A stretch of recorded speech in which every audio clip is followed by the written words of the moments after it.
कैसे हो गाइस, मैं हूं कैप्टन ब्लू और आज हम बात करने वाले हैं the house of dragon season 1 episode 1 के बारे में। फाइनली ये शो हमारे हाथ में आ चुका और after the game of thrones disappointment मुझे लगता है ये शो जरूर एक सक्सेस होगा। फर्स्ट एपिसोड 21 को रिलीज हुआ और हॉटस्टार पर ये एक दिन लेट आया 22 को। अगर आपने एपिसोड अभी तक नहीं देखा तो हॉटस्टार पे जाके देख के आओ, वरना यहाँ बहुत सारे स्पॉयलर्स होंगे। गेम ऑफ थ्रोन्स के रिकैप और उससे जुड़े दूसरे वीडियोस देखने के लिए आप यहाँ पे क्लिक कर सकते हैं। तो चलिए स्पॉयलर्स के साथ शुरू करते हैं। I wish you good fortune in the wars to come.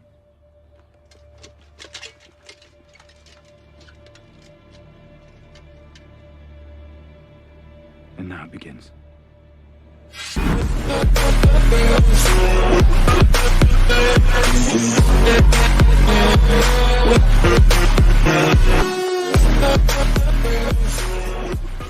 Series की शुरुआत होती है 100 इयर्स आफ्टर एगॉन्स कॉन्क्वेस्ट। अभी रूल कर रहे हैं किंग जहारिस, जिन्होंने 60 इयर्स वेस्टरोस पर रूल किया। सबसे ज्यादा रूल करने वाले किंग्स में इनका नाम शामिल किया जाता और इनका रूल एक तरीके से गोल्डन एज माना जाता है वेस्टरोस का। उनके दोनों बेटे एमन और बेलन उनके पहले ही मर गए और अब देखा जाए तो उनकी भी तबीयत बिगड़ रही थी, इसीलिए उन्होंने हैरनहॉल के अंदर एक काउंसिल बुलाई। सारे वेस्टरोस के लॉर्ड्स और लेडीज सीधा हैरनहॉल पहुंचते हैं और यहाँ तय किया जाता है कि किंग कौन बनेगा। ये वैसे वही कासल है जिसे एगॉन ने डिस्ट्रॉय किया था और हाँ, आर्या और लॉर्ड टाइविन यहीं मिले थे। काउंसिल के सामने 14 प्रपोजल रखे गए, लेकिन सिर्फ उनमें से 2 को कंसिडर किया गया। एक थी प्रिंसेस रेनीज और दूसरे थे उनके कजिन प्रिंस वसेरियस। ऑफ कोर्स ये वाला नहीं। डेफिनेटली पास्ट में सभी लोग सेक्सिस्ट मेंटालिटी रखते थे, जिस कारण से वसेरियस को किंग बनने के लिए चूज किया गया। किंग जहारिस जानते थे कि वो जरा भी क्राइसिस को फेस करने लायक नहीं है, क्योंकि टारगेरियंस को टारगेरियंस के अलावा और कोई डिस्ट्रॉय नहीं कर सकता। इस वक्त उनके पास 10 ड्रैगन्स थे, मतलब ये लोग पूरे वेस्टरोस को जलाकर खाक कर सकते हैं। एक टाइम जंप आता है जहां किंग जहारिस की डेथ के बाद वसेरियस किंग बने और इस बात को अब 9 साल बीत चुके हैं। रॉबर्ट के रिबेलियन के 172 साल पहले की ये स्टोरी है, मतलब ओल्डेस्ट से ओल्डेस्ट कैरेक्टर भी इसमें जिंदा नहीं होगा। सेम वाइकिंग्स वाला की तरह हमें फर्स्ट अपीयरेंस देखने मिलता है साइक्रस का, जिसके ऊपर सवार है प्रिंसेस रेनिरा टारगेरियन, जो डैनी के फर्स्ट अपीयरेंस से काफी जबरदस्त था। साइक्रस की बात करें तो वो डैनी के वसेरियन ड्रैगन जितना बड़ा है, मतलब काफी छोटा, लेकिन वो ग्रो कर रहा है। यहाँ हमें ड्रैगन मेस्टर्स भी दिखाई देते हैं जो वलेरियन बोलकर ड्रैगन्स को कंट्रोल करते थे, सेम उसी तरीके से जैसे डैनी करती थी। इस पूरी जगह का नाम है ड्रैगन पिट, जहाँ पे ड्रैगन्स को रखा जाता है और हमने इसे गेम ऑफ थ्रोन्स में भी देखा था, लेकिन वहाँ पर ये कम्प्लीटली डिस्ट्रॉय हो चुका था। मिलिए सर हैरोल्ड वेस्टरलिंग से, जो one of the best knights हैं वेस्टरोस के और वो लॉर्ड कमांडर हैं किंग्स गार्ड के, जो हमें कुछ ज्यादा ही दिखाई देंगे। एलिसेंट हाईटावर, जो ऑटो हाईटावर की बेटी यानी कि किंग ऑफ द हैंड की डॉटर है और वो बेस्ट फ्रेंड है रेनेरा की। ये लोग जाते हैं सिटी में जहाँ बहुत सारी यादें जुड़ी हुई है, लाइक एड स्टार्क का असैसिनेशन यही हुआ था, या फिर सर्सी का shame walk. Same Red Keep में भी वैसा ही हमें बहुत सारी न्यू जगहें देखने मिली और इसके अलावा ये जगह जहाँ पे सर्सी ने ड्राइंग बनाई थी पूरे वेस्टरोस की। इस सीरीज में हमें किंग्स लैंडिंग का डिस्क्रिप्शन कुछ ज्यादा ही बढ़िया तरीके से दिया गया है, जो मुझे रियली पसंद आया। ये दोनों मिलता है एमा एरन से, जो किंग वसेरियस की वाइफ और रेनिरा की मदर है। आई नो इन सब के बाल व्हाइट है, इस कारण से आप काफी कंफ्यूज होते होंगे, लेकिन बाद में मैं एक फैमिली ट्री पर पूरा वीडियो बना दूंगा जिससे आपको समझ आ जाए कि कौन बहन है और कौन उसका पति है। यहाँ स्मॉल काउंसिल दिखाई जाती है।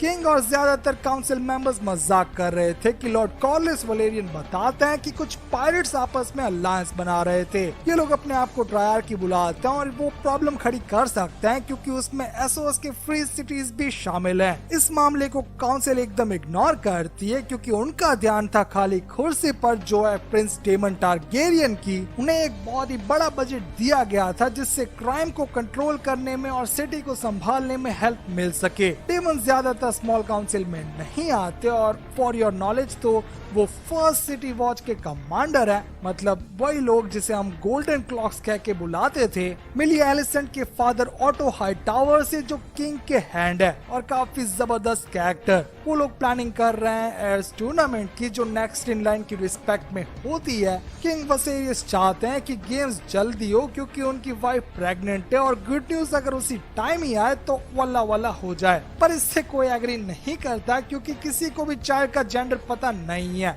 और किंग को लगता है कि वो आसानी होगा क्योंकि उसने ड्रीम देखा था। कोई सेंस है इस बात की? रेनिरा सर हैरोल्ड के साथ थ्रोन रूम में आती है और यहाँ हमें फर्स्ट अपीयरेंस देखने मिलता है डेमन टारगेरियन का, जो आयरन थ्रोन पर बैठे हैं। बुक्स के हिसाब से ये थ्रोन अभी भी एक्यूरेट नहीं है, पर जाने दो। रेनेरा अपने अंकल से बात करती है और वो लोग मोस्टली ओल्ड वलेरियन में ही बात करते हैं, मतलब आपको फुल ऑन नार्कोस जाना होगा। ¿Por qué?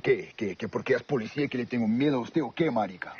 ये मुंह से सुपारी निकाल के बात कर रहे बाबा। डेमन रेनेरा के लिए एक नेकलेस लेके आता है जो बना था वलेरियन स्टील से। उसके बाद हमें वापस एलिसेंट हाईटावर दिखाई देती है और इनका रिलेशनशिप काफी बढ़िया, और वो लोग अभी डिस्कस कर रहे हैं 10,000 शिप्स के प्रीक्वल के बारे में, जो शायद कैंसिल हो जाएगा। वैसे उसमें अगर रियली ऐश्वर्या राय को लिया जाए तो काफी मजा आएगा, लेकिन नहीं, ये बस सिर्फ एक क्लिक बेट था। थ्रोन पर लंबे टाइम तक बैठने के कारण किंग को एक तलवार चुभ रही थी और उस कारण से उन्हें यहाँ इन्फेक्शन हो चुका है। शायद यही रीजन था कि रॉबर्ट कभी भी थ्रोन पर नहीं दिखाई दिए। उनकी वाइफ काफी डिस्ट्रेस है क्योंकि ये उनकी लास्ट प्रेगनेंसी है और मिसकैरेजेस से अब वो तंग आ चुकी थी। किंग वसेरियस उसे समझाते हैं कि उसे ड्रीम आया था और उसका सन आएगा जो उसका थ्रोन संभालेगा और बाकी सारी चीजें फाइन होगी, लेकिन वो मानने को तैयार नहीं थी। यहाँ सिटी के बाहर first commanding city watch ready हो चुकी है और वो लोग जबरदस्त स्ट्राइक करते हैं। सभी सिटीजन्स को परेशान कर दिया जाता है, चोरों के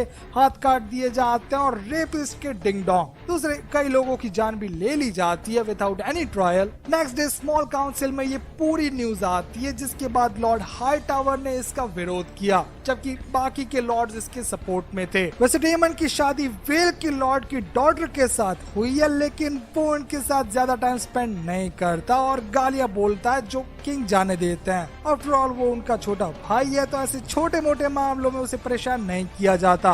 ये सीन देख के मुझे लिटिल फिंगर की याद आ गई, एंड यस, न्यूडिटी के साथ ही शो की शुरुआत हुई है एज गेम ऑफ थ्रोन्स मिली मिसेरिया से, जो एक प्रोस्टिट्यूट है और वो ट्रस्टेड एलाई थी डेमन टारगेरियन की। हम इसे थ्रू आउट सीरीज देखेंगे पॉलिटिक्स करते हुए, लेकिन फिर भी वो रोज को बीट नहीं कर सकती क्योंकि सिर्फ इस एक सीन के लिए पूरे गेम ऑफ थ्रोन्स फैंस पागल हैं। वेस्टरोस का ओलंपिक्स माना जाने वाला एयर्स टूर्नामेंट शुरू किया जाता और ये काफी बड़ी गेम है, लाइक जॉस्टिंग पर बहुत बड़ा। हमने गेम ऑफ थ्रोन्स में ऐसा ग्राउंड नहीं देखा था, रॉबर्ट के टाइम ये चूतिया जैसा था, लेकिन यहाँ ये रियली ग्लैडिएटर लेवल का वर्क है। बहुत सारे हाउसेस के प्लेयर्स आमने सामने जाते हैं, इंक्लूडिंग डेमन टारगेरियन। उनकी फाइट काफी इंटरेस्टिंग हुई क्योंकि उन्होंने फेवर मांगा अपने राइवल की डॉटर का। यहाँ बरातियंस भी आए थे जिन्होंने प्रिंसेस रेनिस टारगेरियन से फेवर मांगा था और ये रियली डिसरिस्पेक्टफुल था। I would humbly ask for the favor of the queen who never was. Daemon 2 players को हरा देता है, लेकिन बाद में उसकी फाइट होती है क्रिस्टल कोल के साथ, जो एक डोर्निश नाइट था। इन दोनों की फाइट पहले घोड़े से शुरू हुई और बाद में सीधा कॉम्बैट पर आ गई, और जैसे कि सब लोग जानते हैं, डोर्निश लोग कभी भी कॉम्बैट में नहीं हारते। वो लोग बकचोदी करने में हार सकते हैं ऑफ कोर्स, लेकिन कॉम्बैट में नहीं हारते। फन फैक्ट बताओ तो जैसे कि आप लोग जानते हैं कि डॉन वालों ने एगॉन के सामने सरेंडर नहीं किया था। अभी भी ड्रोन एक सॉवरेन स्टेट है, मतलब 7 किंगडम्स में नहीं आता। शायद ये होगा हमें अगले कुछ सीजन्स में देखने मिले, लेकिन मैं श्योर नहीं हूँ। यहाँ दूसरी साइड रेड कीप में एमा को बर्थिंग के टाइम प्रॉब्लम हो जाती है और मेस्टर्स कहते हैं कि सी सेक्शन करना पड़ेगा, पर अगर वो लोग ऐसा करेंगे तो माँ मारी जाएगी। रियली डार्क एजेस में ऐसा ही होता था, बेटे को ज्यादा वैल्यू दी जाती थी और इसीलिए किंग डिसीजन लेते हैं बेटे को बचाने का। विदाउट एनी ड्रग्स क्वीन एमा का पेट फाड़कर बेबी को निकाला जाता है, जो ब्रूटल सीन था और इसमें एमा की डेथ हुई। किंग के यहाँ बेटे का जन्म हुआ, लेकिन उसकी कीमत उसे अपनी वाइफ से देनी पड़ी। एक रॉयल फ्यूनरल रखा जाता है। टर्न्स आउट उनका बेटा भी लंबे टाइम नहीं जिया और उसकी भी मौत हो गई, जो रियल ट्रैजिक था किंग के लिए। यहाँ डेमन रेनेरा को हिम्मत रखने को कहता और ड्रैगन के साथ अंतिम संस्कार किया जाता है, जो गेम ऑफ थ्रोन्स फैंस के लिए काफी जबरदस्त था। अगर आपने नोटिस किया हो तो ड्रकारिस बोलने में डैनी और रेनेरा काफी अलग हैं।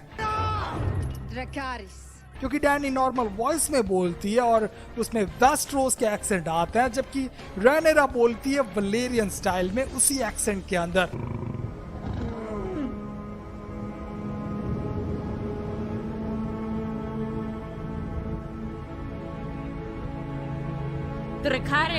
तो ये एकदम डिफरेंट है। रात को स्मॉल काउंसिल बुलाई जाती है। डेमन भी यहाँ छुप कर इसे देख रहा होता है और hand of the king matter को लेके आते हैं कि उनके बाद पावर कौन संभालेगा। ये एक रियल क्वेश्चन है जिसे किंग सीरियसली नहीं लेते, क्योंकि वो अपने भाई पर पूरा ट्रस्ट करते हैं। कॉलेज का सपोर्ट भी डेमन के साइड है, पर काउंसिल उसके अगेंस्ट थी। इवन यहाँ ही पॉइंट आता है कि किंग के सक्सेसर के तौर पे रेनेरा को रखा जाए, जो वेस्टरोस की हिस्ट्री में पहली बार होगा जब कोई वुमेन क्वीन बनेगी। लोग इसे अभी आर्ग्यू ही कर रहे थे कि किंग गुस्सा हो जाता है और काउंसिल बंद कर दी जाती है। लॉर्ड हाईटावर अपनी डॉटर को किंग के पास भेजते हैं और पता नहीं ये बंदा इस मामले में वियर्ड क्यों फील नहीं कर रहा था। हाँ, बुक्स के अकॉर्डिंग किंग यहाँ वेस्टरोस का मॉडल बना रहे थे, जो उनको काफी पसंद था। इनके बीच अभी तो कुछ नहीं होता, पर आगे क्या होगा वो इस सीजन में हमें देखने मिलेगा। डेमन भी अपने फ्रेंड्स के साथ सेलिब्रेट करता है एक टारवान में और स्पीच के दौरान कई उल्टी सीधी बातें बोल देता है, जो रियली में बुरा था, क्योंकि नेक्स्ट डे ऑटो सारी चीजें किंग के सामने रिवील करते हैं। ये होने के तुरंत बाद काउंसिल रोक दी जाती है और डेमन को थ्रोन रूम में बुलाया जाता है। यहाँ वो एक्सेप्ट कर लेता है कि हाँ, उसने ही सारी चीजें बोली थी। किंग इससे रियली गुस्सा हो जाता है और उन्हें पता चल जाता है कि अब तक के लिए गए डिसीजंस में प्रॉब्लम क्या थी। वो उसे सीधा वेल जाने का ऑर्डर देते हैं और किंग ने फाइनली तय कर लिया है कि उसके सक्सेसर के तौर पर रेनेरा को बिठाया जाएगा। वो उसे रूल के साथ आने वाली बातें समझाते हैं, जो हर किंग थ्रू पास होती गई। Should never have trifled with. One that brought Valeria its doom. If we don't mind our own histories, it will do the same to us. अगर रॉबर्ट का रिबेलियन ना हुआ होता तो डैनी को भी इस मामले में पता होता और शायद गेम ऑफ थ्रोन्स का एंड कुछ अच्छा होता। खैर जाने दो। यहाँ पीछे आपको दिखेगा एक ड्रैगन स्कल, जो बलेरियन तो ब्लैक का है। वो एगॉन टारगेरियन का ड्रैगन था, जो अब तक का सबसे बड़ा ड्रैगन था। नेक्स्ट एक सेरेमनी के साथ सभी लॉर्ड्स को रेड कीप में बुलाया गया। यहाँ स्टार्क्स और लैनिस्टर्स भी मौजूद थे और इन सब ने ओथ ली रेनेरा को क्वीन बनाने की। डेमन अपने ड्रैगन क्रैक्सेस को शो ऑफ करता है, जो रियली काफी बड़ा और पावरफुल ड्रैगन है। वो उसके साथ वेल निकल लेता और इसी के साथ house of dragon episode 1 complete होता है। तो बस गाइस, आज के लिए इतना ही। अगर ये वीडियो पसंद आए तो लाइक करो, कमेंट सेक्शन में मुझे जरूर बताओ कि अगली कौन सी सीरीज के बारे में बात करना चाहोगे। हाउस ऑफ ड्रैगन के हर एपिसोड का रिकैप मैं इसी तरीके से बनाता रहूंगा, तो चैनल पर ट्यून इन रहना। हम मिलते रहेंगे ऐसे ही वीडियोस पे गाइस। Thanks for watching.